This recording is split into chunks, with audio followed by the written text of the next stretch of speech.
Novo livro do Apocalipse ou da Revelação, capítulo 107, título: Se ele não fosse do G8, o Papa ter-se-ia dirigido aos povos, não ao G8. 1. O Papa acaba de pedir ao grupo dos 8 mais perigosos lobos do mundo que sejam bons para com as ovelhas e com os cordeiros da terra. Como se alguma vez isto fosse possível. Fê-lo a partir do remanso do seu palácio residência de verão em Castelo Gandolfo, onde está a passar férias. Para lá da ingenuidade deste seu discurso, o Papa Bento XVI esqueceu-se de que ele próprio, como chefe de Estado do Vaticano, integra também o grupo dos lobos do mundo, tanto na riqueza concentrada que toda a Igreja Católica tem espalhada pelo mundo, como no poder concentrado de que dispõe, não obviamente um poder armado como os do G8, reunidos por estes dias em Nova Cimeira, no Japão, mas poder ideológico e simbólico, porventura, ainda mais perigoso e assassino do que o poder armado, porque embora não mate o corpo das vítimas, mata-lhes a identidade ou a alma, isto, para utilizar um termo muito caro, alma, à hierarquia, ao clero em geral da nossa Igreja Católica Romana e aos pastores das outras igrejas e das religiões. E porquê? 2. Porque o Deus de que o Papa e os pastores das outras igrejas e religiões em geral se invocam tem tudo de ídolo, e parece que nem Bento XVI, apesar de teólogo profissional que foi durante muitos anos, se dá hoje conta disso, muito menos a generalidade da hierarquia e do clero e dos pastores das outras igrejas e religiões. É um Deus que devora a identidade das populações do mundo e as faz viver na história às avessas do que deveriam. Concretamente faz viver as populações sempre de joelhos e na mais vergonhosa das humilhações, conformadas com a pobreza em massa a que, de geração em geração, se veem condenadas, mas sempre na falsa esperança de que um dia serão compensadas com um céu que nunca chega. 3. Porque para chegar, terá primeiro de ser construído por nós, habitantes da Terra, mediante práticas políticas e económicas outras, que não as que desde sempre o Deus ídolo tem sistematicamente proposto e imposto, por meio de catequeses sem boa notícia, carregadas de moralismo, que adiam sistematicamente para depois da morte o que tem de ser realizado aqui e agora, como inequivocamente nos revelou Jesus de Nazaré, com as suas práticas feitas de mesas partilhadas e de partilha de afetos, sempre a partir dos últimos que assim se tornaram primeiros, com escândalo para as minorias papais e religiosas de então e para os líderes do G8 de então. 4.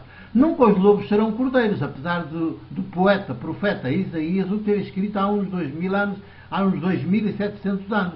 De resto, os 2700 anos que já passaram, desde que ele pronunciou e escreveu este seu poema, revelam bem que precisamos de conceber e criar uma poesia, profecia ou outra. Não podemos continuar a viver desse tipo de literatura poética, nem desse tipo de profecia que só servem para dar ainda mais poder aos lobos. A metáfora de Isaías é literariamente muito bonita. Os lobos habitarão com os cordeiros e comerão juntos, e as armas transformar-se-ão em arados e tratores agrícolas.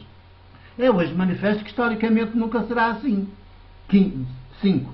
2700 anos depois, os lobos são hoje ainda mais devoradores e as armas ainda mais sofisticadas e mortíferas. Temos como Igreja de inventar outra simbólica e outra profecia. Os poetas e os artistas têm de criar outra poesia e outra arte que ajudem os povos a serem povos de outro jeito, com outras posturas históricas. Os povos do mundo, cordeiros, dominados, tolhidos, enganados, comidos pelos lobos, hoje todos concentrados no G8, precisam de outra simbólica e de outra profecia para resistirem, subverterem, conspirarem contra os lobos, até os domesticarem ou ao menos neutralizarem o seu potencial predador, empobrecedor e assassino, quer dos povos, quer da natureza. 6. Temos-nos esquecido que o profeta Isaías foi, 700 anos depois, completamente superado por Jesus, a boa notícia de Deus feito para sempre um de nós e um connosco. Corremos para desgraça nossa a fazer dele um Deus no céu, em vez de o termos para sempre como um de nós e connosco, e com isso só temos reforçado o poder dos lobos que são hoje os G8, e temos enfraquecido por completo os cordeiros que são hoje os povos do mundo, quando afinal Jesus é o homem, o ser humano pronto no mar e nessa mesma medida Deus connosco e entre nós.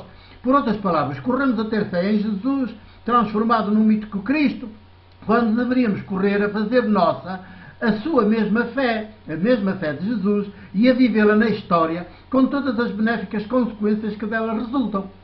7. Cabe aos cordeiros, isto é, aos povos do mundo, demarcar-se dos lobos e defender-se dos lobos, não submeter-se aos lobos, muito menos reconhecê-los como os donos do mundo.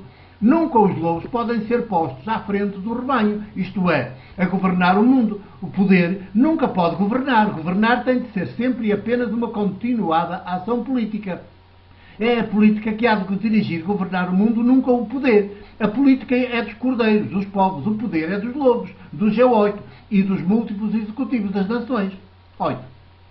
Pretender que os lobos, o G8, protejam e garantam vida de qualidade aos cordeiros, aos povos, é pretender o impossível. Nunca a ingenuidade foi tão grande e tão suicida. Mas é o que desde sempre temos pretendido. Dizemos ao espinheiro, ao poder que nos governe, quando o espinheiro é a única árvore que não dá fruto que alimenta a vida. Dizemos ao lobo, ao poder, que guarde e conduza os cordeiros, quando o lobo vive da carne e do sangue dos cordeiros.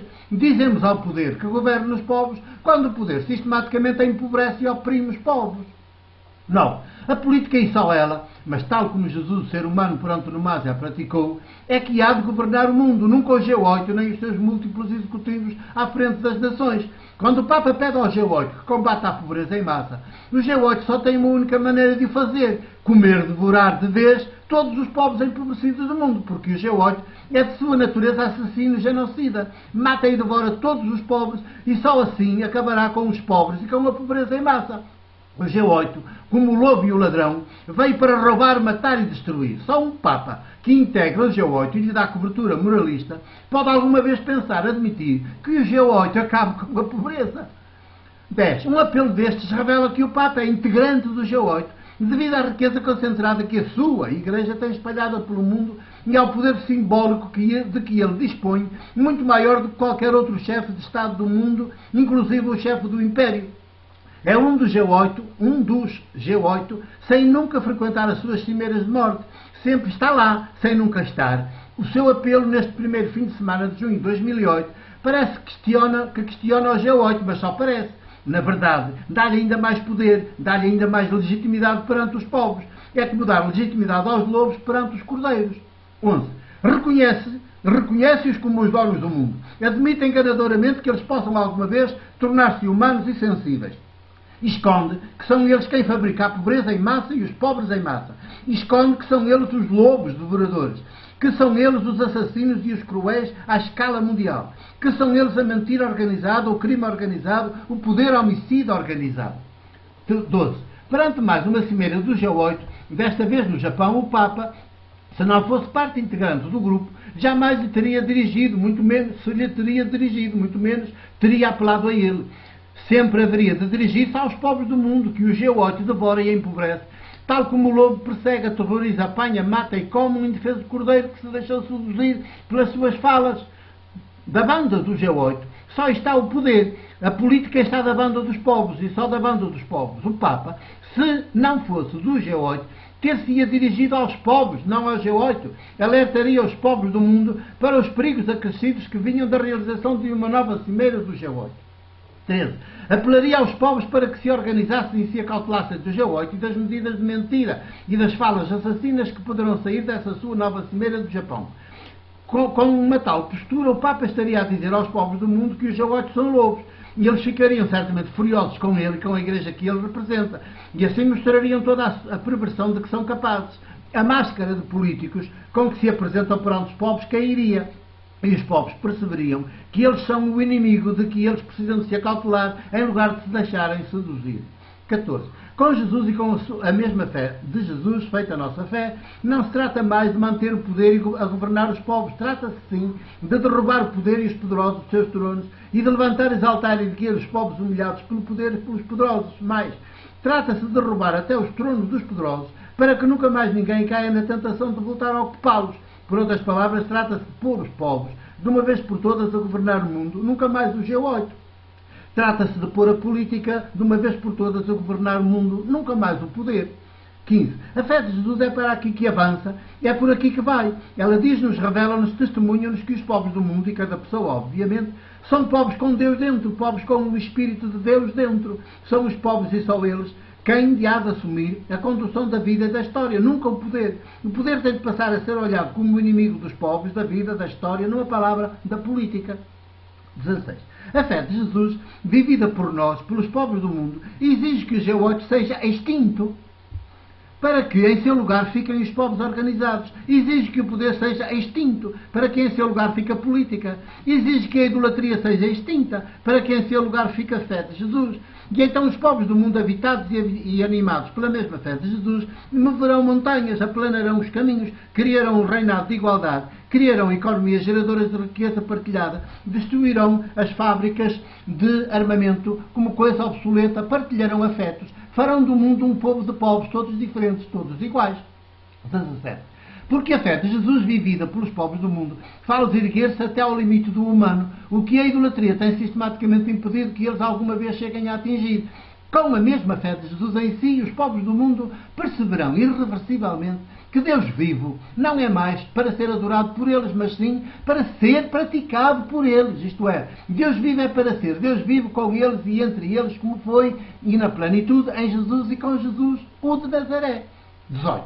Se durante os séculos de cristandade os povos do mundo foram levados por ela e pelo seu clero ou seus sacerdotes a ter fé em Jesus, fizeram dele um Deus ídolo e adoraram-no, é preciso que neste terceiro milénio os povos do mundo regressem a Jesus, o ser humano por antonomasia, e façam sua a mesma fé de Jesus.